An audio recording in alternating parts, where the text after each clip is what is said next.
Aveo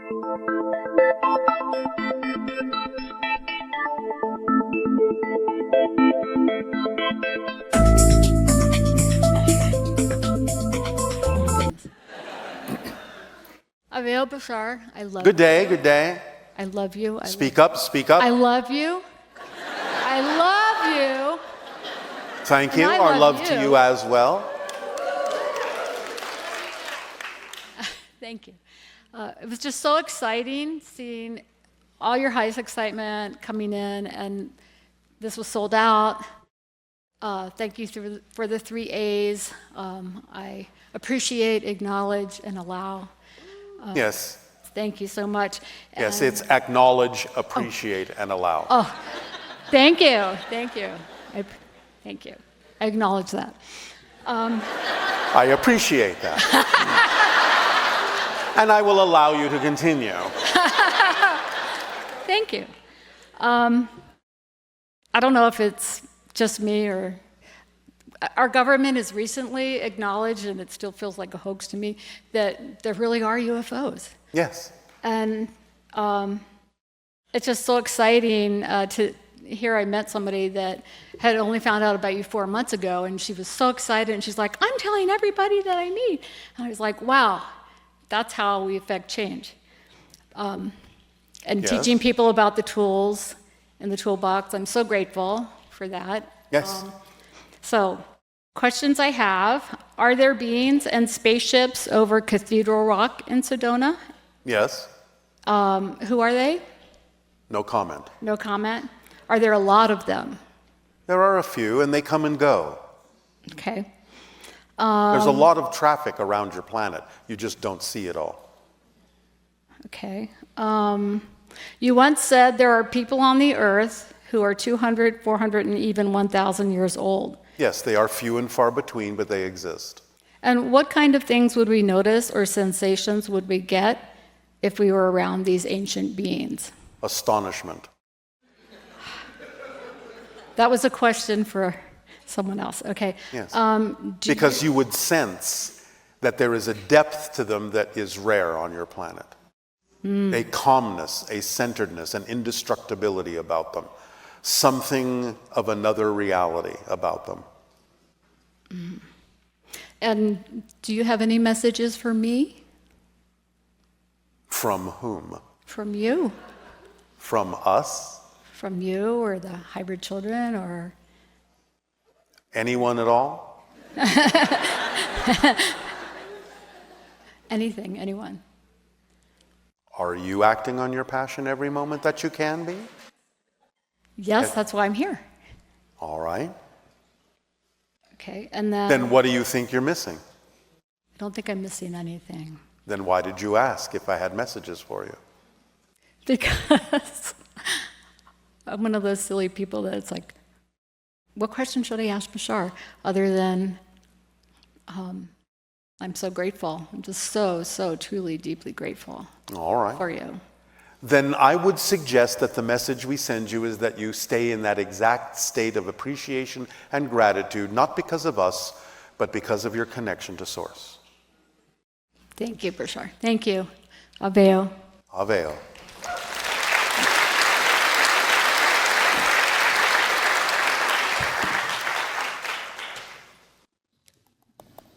Hi, Bashar. And to you, good day.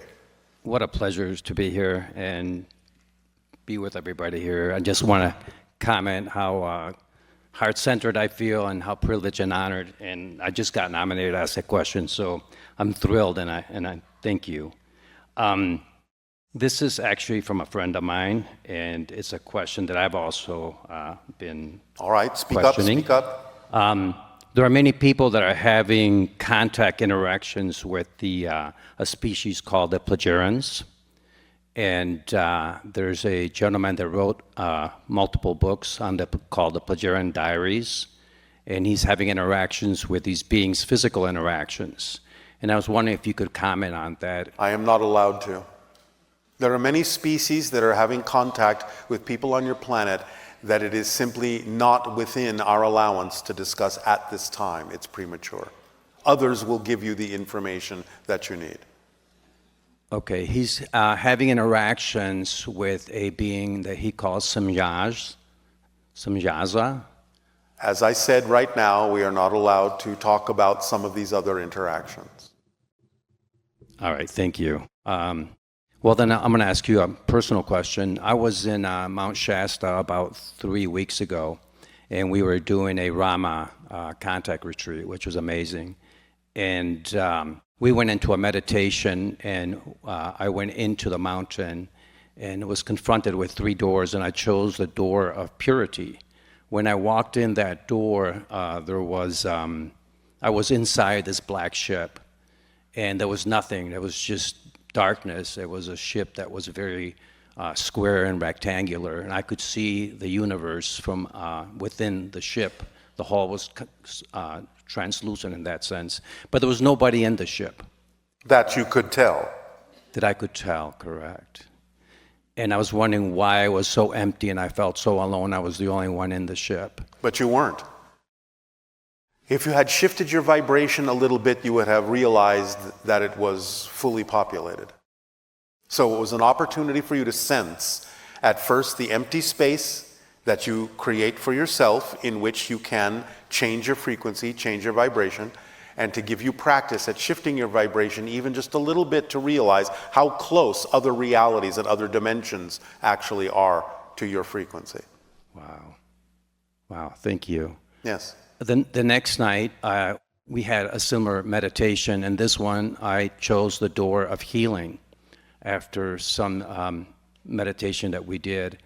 And this time I went into a ship that was rounded, very light, with beings that were there, and I couldn't tell if they were hybrids. They were small, children-like, and I was sitting in this recliner, and they were working on me. They had these devices that they were, the night before I had what's called cesium crystal activation in my heart, and they were working on that crystal, and they were calibrating it. Yes. And for me to have discernment in my life on what resonates with me and what doesn't. And I'm curious who these beings were. Well, you just said who they were. They were hybrids. Okay. And so you're experiencing a memory of an encounter that you had. Wow. Great. Thank you so much. I greatly appreciate that. Yes. All right. Anything else? That's it. All right, thank you. Thank you. Hello, Bashar. And to you, good day. Hi, I'm so excited. I just got picked, so Oh, my all right. question is personal. Yes. On June 8th of 2020, I had an experience with my divine counterpart. I wanted to know what my cycles per second were during that interaction. 186,000 cycles per second. Okay, and can you go a little bit more into the Christ consciousness frequency that the physical mind understood the experience to be?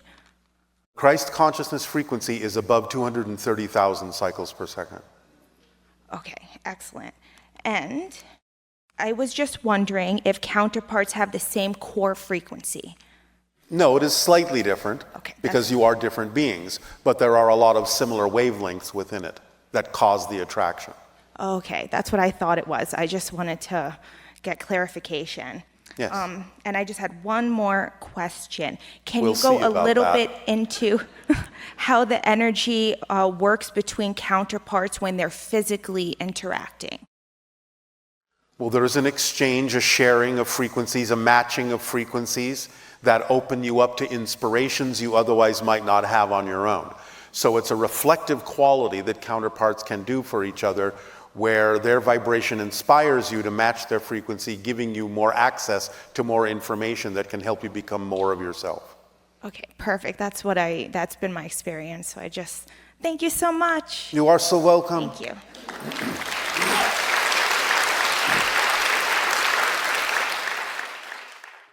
Hi, Bashar. Good day. First, I want to thank you because of an interaction that you had 30 years ago with a person that eventually made me that I'm here today. All right, thank you. So for that interaction of 30 years ago is really meaningful, has been really impactful in my life. All right. My question is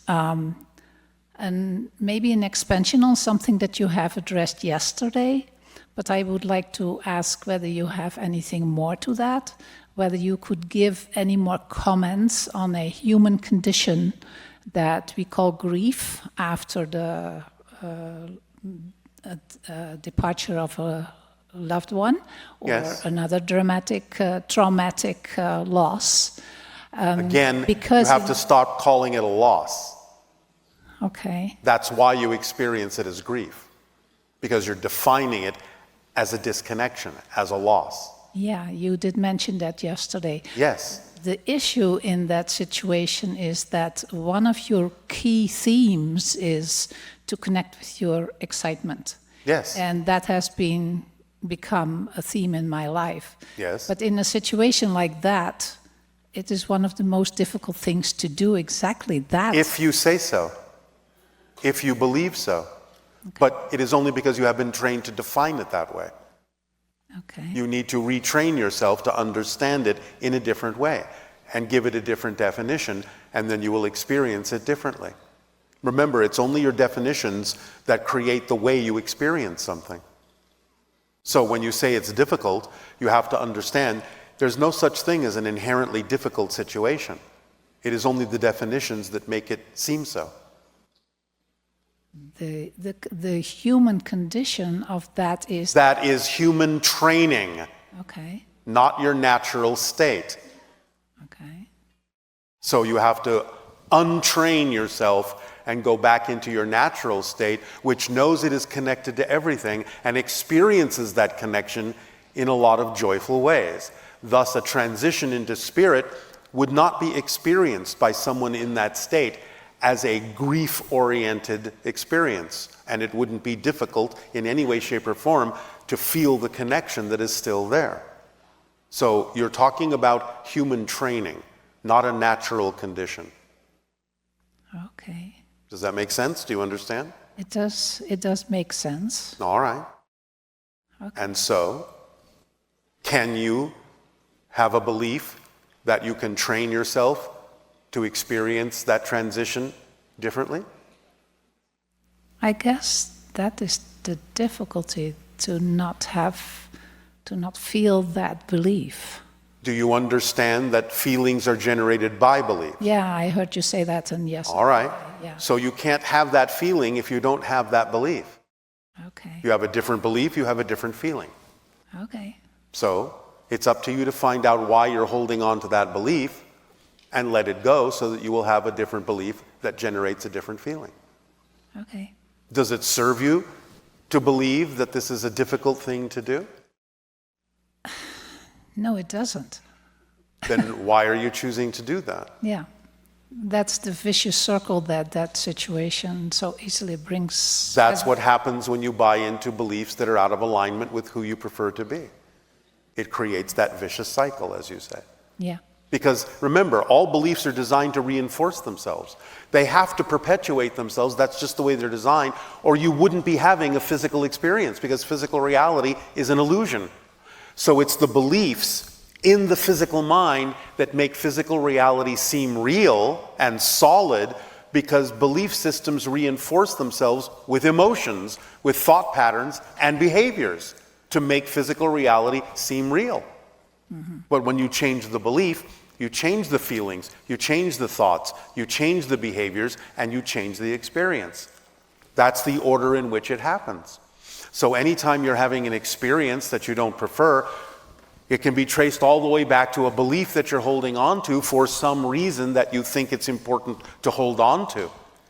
Find out why you believe it's important to hold on to it, and then you'll see that it is nonsensical. It doesn't really make sense. It's not really necessary, and you can let it go, because as soon as a belief system doesn't make sense, it's gone. You've dropped it, because you don't hold on to things that don't make sense. If you hold on to a belief that doesn't work for you, that can only mean there is some belief within you that's making it make sense or making it seem like the better alternative. This is what we call the motivational mechanism. You always move toward what you believe benefits you. You always, without fail, move away from what you don't believe benefits you. So if you are holding on to something that doesn't feel right, that feels like a struggle, that feels like difficulty, if you're holding on to it, that can only mean you have a belief that says that the alternative is worse and would be more painful, more difficult.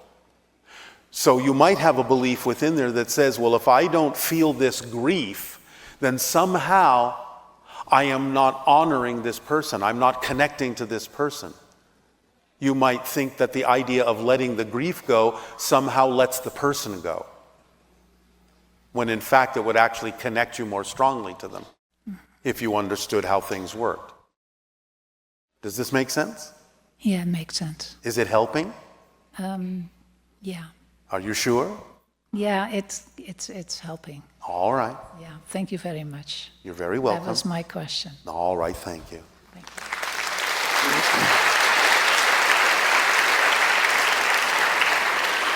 All right, enjoy your short break, and we will resume this transmission with a holotope meditation.